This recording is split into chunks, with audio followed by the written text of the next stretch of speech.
pendidikan itu sangat mempengaruhi penelitian ya. Ketika laki-laki dan perempuan memiliki pendidikan latar belakang pendidikan yang sama dan latar belakang yang pendidikan yang sesuai, pasti dia bisa menulis atau meneliti sesuai bidangnya.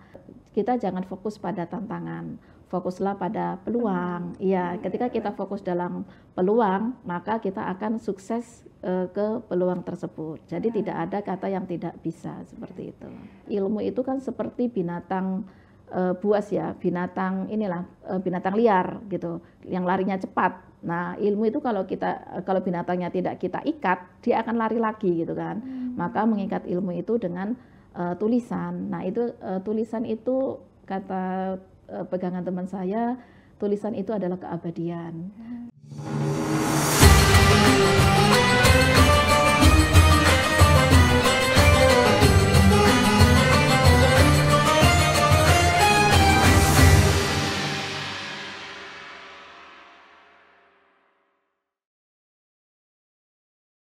Assalamualaikum warahmatullahi wabarakatuh. Halo Tribuners, kembali lagi dalam segmen kedua dari podcast spesial Ramadan Wanita dan Islam. Melanjutkan dari topik sebelumnya, yakni peluang perempuan untuk membangun karir bersama dengan saya Garneta Lia Widianti selaku host dari podcast Ramadan Wanita dan Islam. Pada kali ini hadir bersama saya untuk menemani dalam podcast 20 menit ke depan ada Ibu Profesor Dr. Nur Lailatul Musyafaah LC.MAG. Selamat datang Ibu. Ya. Bagaimana kabarnya Ibu Ila? Alhamdulillah baik, sehat Mbak Neta. Sehat juga ya Mbak Neta ya. Alhamdulillah Ibu. Nah, Ibu Ila ini akrab disapa Prof. Ila. Gitu. Ya betul. Nah, Prof. Ila ini adalah Direktur dari Pusat Studi Konstitusi dan Legislasi atau Puskolegis Fakultas Syariah dan Hukum UIN Sunan Ampel Surabaya. Beliau juga merupakan Ketua Rumah Publikasi UIN Sunan Ampel Surabaya. Pada saat ini menjabat dari kedua jabatan itu. Ya betul.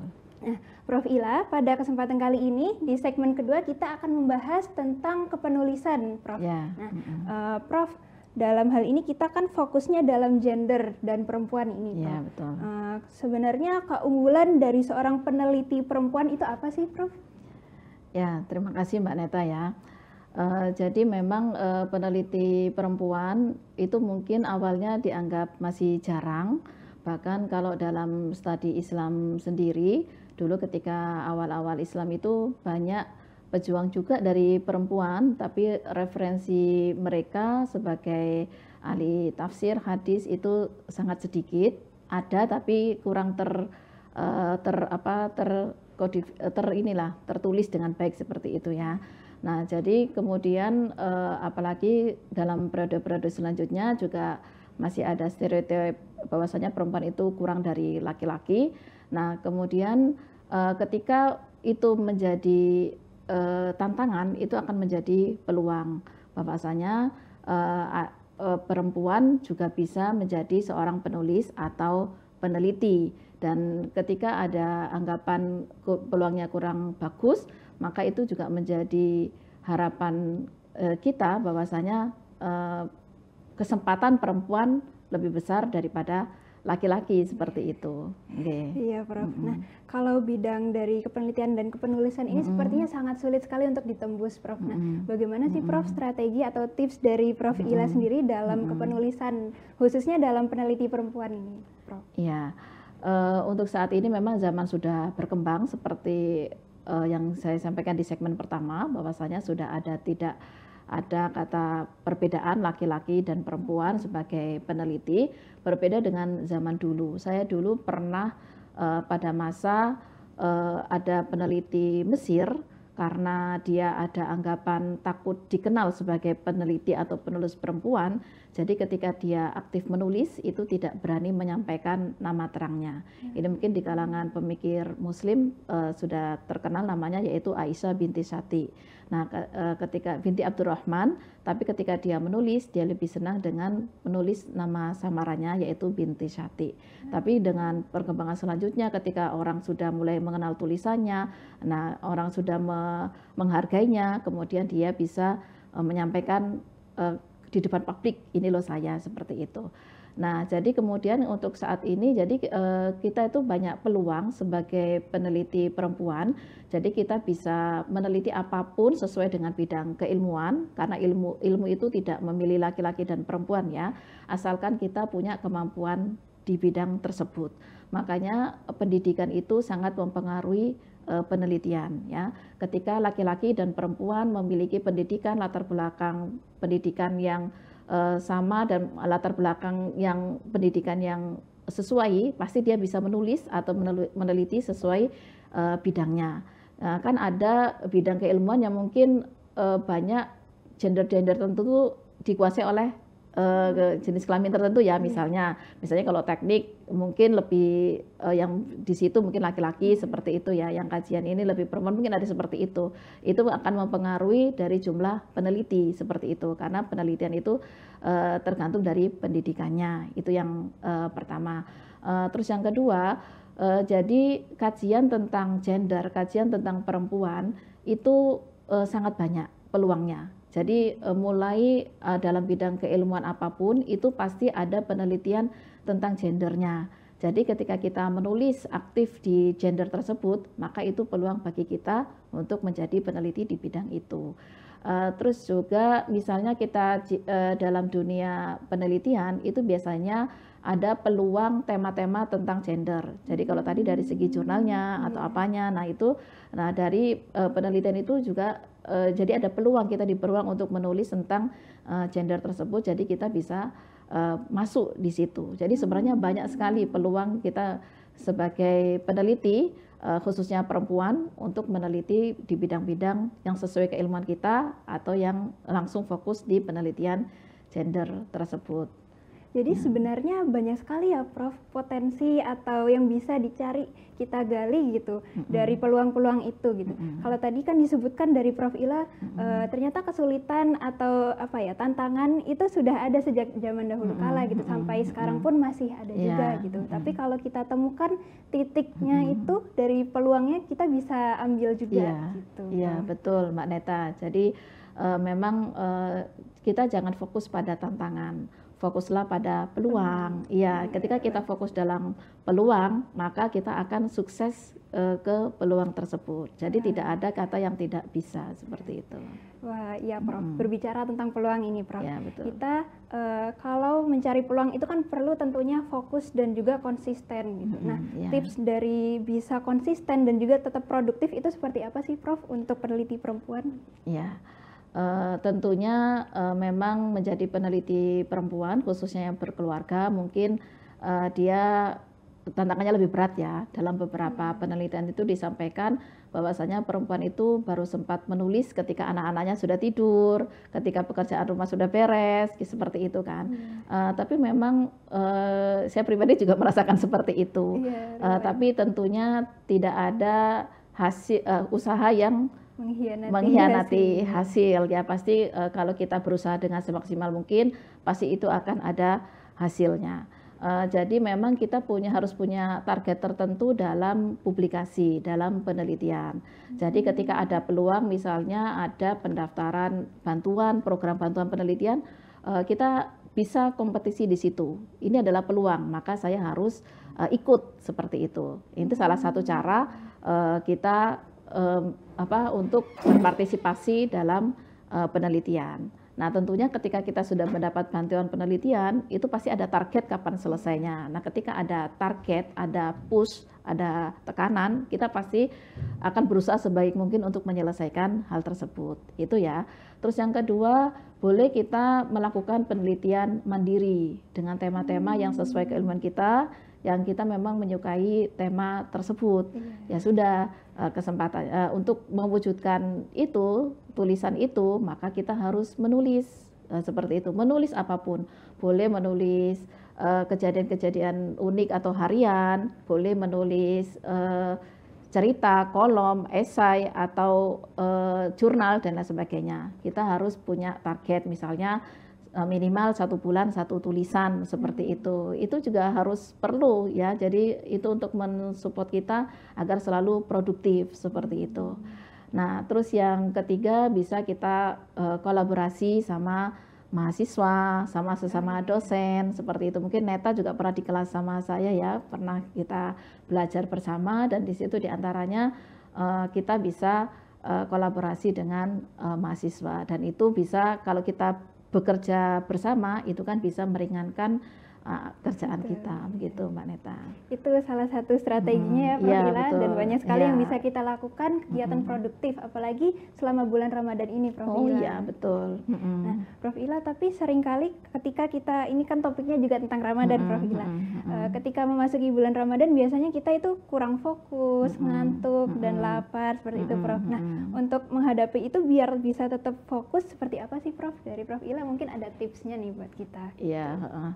Ya, memang dalam bulan Ramadan itu kan ada perubahan jadwal ya. Dalam artian yang mungkin kita biasanya bangun malam itu ketika mendekati subuh atau bagaimana. Sekarang kan ketika habis Isya juga biasanya kita bisa langsung start gitu kan. Misalnya mengerjakan apa sampai jam 9, jam 10 baru istirahat. Kalau sekarang kan setelah Isya kita ada ibadah lain ya, tarawih sama darus dan lain sebagainya. Nah tentunya agar kita juga publikasi itu tetap jalan, kita juga punya jadwalnya sendiri, misalnya minimal satu hari itu 1 jam di waktu luang kita, itu kita buka laptop untuk menulis, menyelesaikan tulisan kita. Nah itu saya rasa sangat membantu. Bisa setelah sahur, misalnya kita bangun, atau sebelum sahur, dari jam 3 misalnya kita atau sholat malam dulu, atau ini dulu, kemudian kita bisa menyempatkan untuk ngetik sebentar sambil menunggu subuh atau seperti apa begitu, atau setelah taraweh, setelah darus 1 jam terus istirahat begitu. Itu salah satu tantangan, tapi kalau kita bisa membagi waktunya ya Prof ya, antara kegiatan yang memang itu ibadah dan juga kegiatan produktif lainnya gitu. Tapi Prof, menulis ini juga merupakan salah satu ibadah nggak sih Prof? Kalau menulis itu sendiri? Oh iya, tentu. Kan ada surat Al-Qalam juga kan, itu yang bilang nun wal qalami ma yasturun. Jadi di situ ada kalimat demi pena kan. Demi pena itu kan pena mengindikasikan ada kita disuruh untuk menulis gitu kan. Jadi ya untuk kita bisa, bahkan ada ungkapan bahwasanya ilmu itu kan seperti binatang buas ya, binatang binatang liar gitu, yang larinya cepat. Nah ilmu itu kalau binatangnya tidak kita ikat, dia akan lari lagi gitu kan. Maka mengikat ilmu itu dengan tulisan. Nah itu tulisan itu kata pegangan teman saya, tulisan itu adalah keabadian. Jadi seperti ulama-ulama kita ya, khususnya ulama 4 madzhab, ada Imam Syafi'i, Hanafi, Imam Maliki, Imam Hambali, mereka itu dikenal meskipun sudah meninggal beratusan tahun yang lalu, tapi tulisannya masih ada sehingga mereka menjadi abadi sampai sekarang begitu. Bagus ini Prof, ikatlah ilmu dengan tulisan gitu betul. Ya Prof ya. Prof, cara menjaga motivasi kita untuk tetap produktif dan juga menulis terus itu seperti apa sih Prof untuk kita nih, terutama sebagai peneliti perempuan itu Prof? Oke, tentunya dukungan keluarga, dukungan orang-orang sekitar itu sangat penting. Jadi lingkunganmu itulah yang mempengaruhimu. Meskipun ya kadang kita bisa mempengaruhi lingkungan, tapi kadang kita juga ingin mendapatkan hasil yang positif. Kita juga bisa menciptakan lingkungan yang kita harapkan, atau kita masuk di lingkungan yang kita harapkan seperti itu. Itu sangat berpengaruh. Kalau lingkungannya saling mendukung, nah itu keren banget. Kita bisa melesat cepat. Tapi kalau lingkungannya saling menjatuhkan, wah itu bahaya sekali. Nah itu jadi kalau prinsip saya itu mari kita ciptakan lingkungan yang saling bantu-membantu. Jadi kalau kita membantu orang, tentunya orang akan membantu kita. Jadi lingkungan saling mendukung itu sangat bagus untuk kualitas kita dalam menulis. Dan alhamdulillah saya pribadi di keluarga itu sangat mendukung. Jadi misalnya saya sudah membuka laptop, itu suami dan anak-anak sudah paham seperti itu. Jadi misalnya sudah tahu. Iya, sudah tahu. Misalnya ketika saya ya ngapunten, misalnya kita dalam mepet sebelum maghrib, kita biasanya masak-masak kan ya.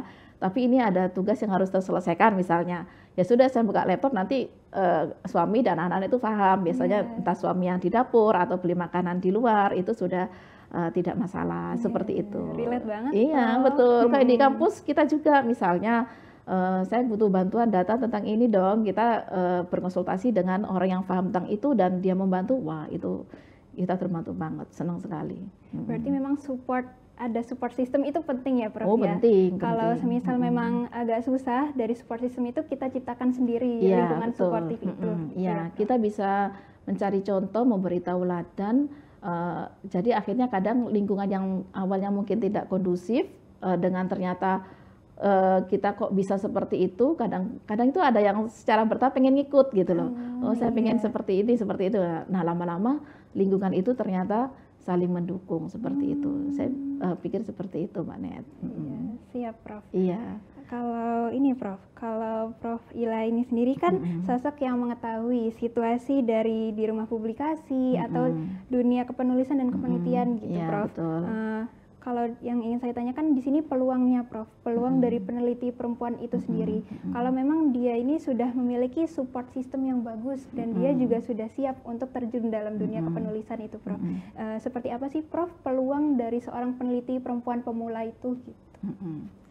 Iya, jadi memang dosen kita itu ya seimbang ya, ada laki-laki, ada perempuan. Tapi memang dulunya mungkin dominasinya masih laki-laki mungkin ya, tapi secara kesininya itu ketika penerimaan itu sudah mulai banyak, meskipun kayaknya masih banyak laki-lakinya, dan tentunya itu juga mempengaruhi dalam penelitian di kampus ya, karena jumlahnya mungkin masih banyak laki-laki ya, tentunya peneliti laki-laki mungkin lebih banyak daripada perempuan. Tapi itu tidak menutup kemungkinan bahwasanya penelitian perempuan itu lebih banyak daripada laki-laki. Jadi seperti itu. Jadi siapapun ketika asalkan dia aktif menulis, baik laki-laki atau perempuan, nah pasti dia bisa berhasil.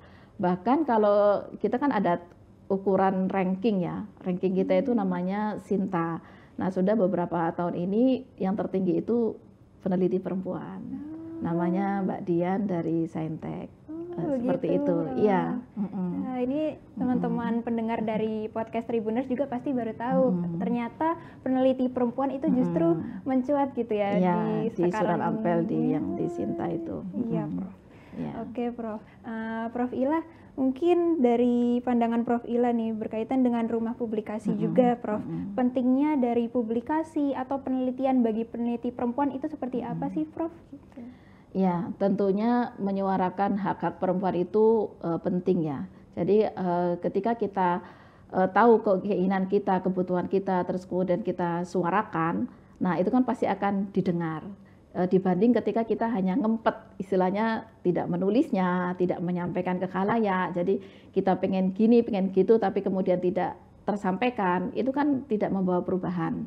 Tapi ketika kemudian kita pengen ini hak kita loh, tapi kemudian kita suarakan, tentunya itu akan dibaca orang banyak yang bisa jadi akan mempengaruhi kebijakan-kebijakan. Nah di situ jadi pentingnya khususnya bagi perempuan itu sendiri. Terus di sisi lain itu kan jadi menunjukkan bahwasanya ketika tadi perempuan dengan pendidikannya, dengan keilmuannya, kemudian dia aktif menulis sesuai bidangnya, itu kan menunjukkan ada loh perempuan yang ahli di bidang ini loh, kayak gitu. Jadi sekarang itu memang masih karena minimnya mungkin perempuan dalam ahli-ahli tertentu, ketika ada perempuan dalam bidang itu biasanya itu kadang dicari gitu loh. Oh ya belum ada nih perempuan ini, ternyata sekarang sudah ada nih. Nah jadi kita punya keistimewaan seperti itu. Gitu. Menariknya di situ ya Prof. Iya. Ya. Berarti perempuan ini justru juga bisa menjadi agent of change juga gitu, karena membawa perubahan melalui tulisan seperti itu. Iya betul. Jadi kalimit dunia bil kolam, bicaralah kepada dunia dengan penamu, seperti itu. Banyak sekali kualitas hari ini pendengar Tribuners. Oke. Prof, ini kita menuju pertanyaan terakhir juga Prof, sebelum dari closing statement dari Prof Ila. Dari Prof Ila sendiri, bagaimana sih kita memulai untuk membangun citra sebagai seorang peneliti perempuan pemula Prof, khususnya dalam bidang akademik seperti itu? Oke, jadi memang tidak dipungkiri penelitian itu penting khususnya bagi mahasiswa, bagi dosen, dan saya rasa bagi semua orang ya itu penting. karena di sana juga ada ibu-ibu rumah tangga yang mungkin dia ingin menyampaikan inspirasinya dengan menulis juga seperti itu. Nah, memang itu harus diawali. Jadi ketika kita melakukan sesuatu itu harus ada awal, harus ada permulaan. Memang untuk mengawali itu takut, tapi ketika kita sudah memulai, kemudian aktif, konsisten dan lain sebagainya, kita akan terbiasa dan itu akan kita akan menghasilkan banyak hal. Jadi kayak saya dulu mungkin di awal-awal menjadi dosen itu kurang produktif ya. Jadi kadang setahun itu cuma 1, 2 dan lain sebagainya. Tapi ketika terbiasa menulis, tahu ilmunya dan lain sebagainya, nah kita bisa menjadi lebih baik lagi gitu Mbak Neta. Siap Prof. Terima kasih banyak Prof Ila. Ya, sama-sama. Nah, pendengar Tribuners, banyak sekali materi-materi yang tersampaikan dari Prof Ila berkaitan dengan keunggulan dari seorang peneliti perempuan. Jadi yang perlu dilakukan hanyalah mengawali itu ya Prof, karena perempuan ini juga sebagai agent of change yang membawa perubahan melalui tulisan, dan yang sudah disampaikan oleh Prof Ila juga, ikatlah ilmu melalui tulisan itu gitu. Oke, mungkin cukup untuk podcast pada siang ini juga. Terima kasih banyak Prof Ila sudah menemani sama-sama dalam podcast kita, dalam podcast spesial Ramadan Wanita dan Islam Tribuners. Wassalamualaikum warahmatullahi wabarakatuh.